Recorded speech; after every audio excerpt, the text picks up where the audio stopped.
Okay, my first year at Burke, I came home and I went to work on the farm because I was only about 14 years old. We used to plow. For some reason, those roads was real long. The farm was on Johns Island. Sonny Gregory was the foreman, and the owner was Garrity. He was a white man. That he would get a new car every year. And August, he always give the farm hand a raise because they're getting ready for the season.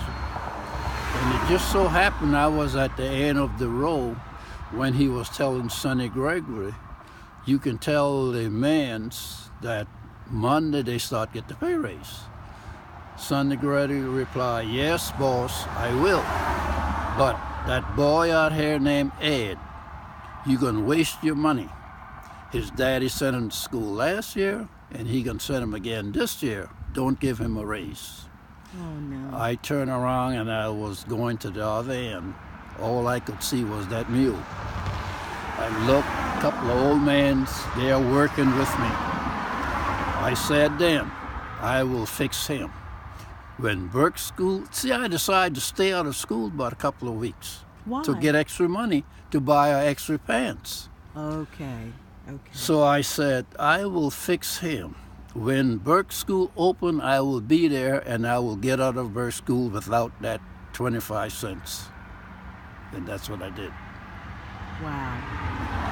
Now, later in my career, after I got in a responsible position, a supervisor position, we were getting men in the Air Force that didn't finish high school.